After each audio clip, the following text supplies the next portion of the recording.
Aziz o'quvchilar, darsimiz tabiiy fan. Biz o'tilgan mavzularni takrorlash uchun chinmi cho'pchakmi usulidan foydalanib takrorlab olamiz. Bu usul sizlarga notanish emas, oldingi darslarda ham ko'p marta qo'llaganmiz. Tayyormizmi? Xo'p, shartni yana bir marta eslataman. Dastlab sizlar tik tortish orqali nechinchi raqamdagi savolga javob berishliklaringni aniqlab olamiz. So'ngra men ma'lumot beraman. O'tilgan mavzular yuzasidan berilgan ma'lumot aniq fakt bo'lsa, chin deb javob berasizlar. Agar ma'lumot noto'g'ri bo'lsa, cho'pchak deb javob berasiz va to'g'ri ma'lumotni aytishingiz kerak bo'ladi. Bu usul orqali sizlar axborotlarni to'g'ri yoki noto'g'ri ekanligini farqlash ko'nikmasiga ega bo'lasizlar. Tayyormizmi, ishtirokchilar? Xo'p, Shohinur boshlaymiz. Nechinchi raqamdagi savol? 8-raqamdagi savol. Fillar haddan tashqari qizib ketmaslik uchun katta quloqlarni tez-tez qimirlatadi. Bu ma'lumot chin ma'lumot. Bali, to'g'ri. Keyingi ishtirokchi. 7-raqamdagi savol. Eshiting. Quyonlarning quloqlarini nafaqat eshitish, balki haddan tashqari qizib ketishidan himoya qiladi. Chin ma'lumot. To'g'ri, barakalla. Muhabbatxon.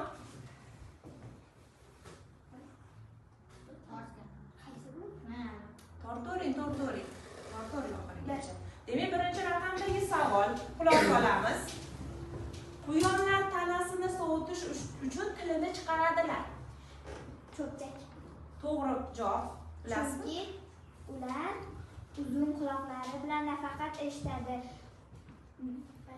balki qizib ketishdan tanasini asraydi.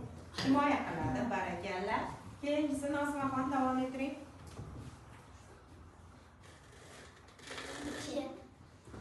2-raqamdagi savol. Quloq solamiz. Ilonlarning quloqlari bo'lmagani uchun ular yaxshi eshitish qobiliyatiga ega emas. Cho'pchak. To'g'ri ma'lumotni ayting. Ular suvdagi yuruvchi hayvonlarning bosh qismida kichkina suyak bo'ladi va ular shu tufayli ular eshitisha oladi. Barakalla, to'ppa-to'g'ri. Navbat sizga.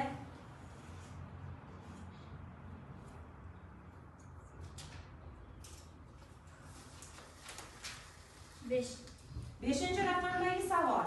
Inson qulog'ining katta qismi bosh suyagining ichida yashiringan.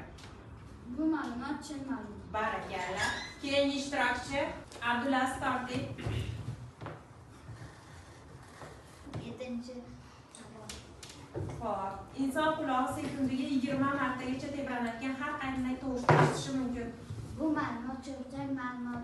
Insonning qulog'i 16 martagacha bo'lgan tovushlarni eshita oladi. 16 martagacha tebranishdagi tovushlarni eshitish qobiliyatiga ega. Barakalla. Shunoza. 8-chi savol. Quloq pardasi o'z navbatida tovushlar, tebranishlarni suyuqlik bilan to'la chig'anoqqa uzatadi. Bu ma'lumot chin ma'lumot. Barakalla. Imronbek.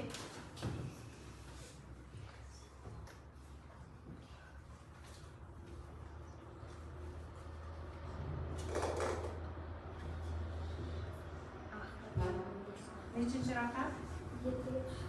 7-raqam. Eshitamiz. Eshitish asab tolasi signallarni miyaga uzatadi. Bu ma'lumot. Barakalla.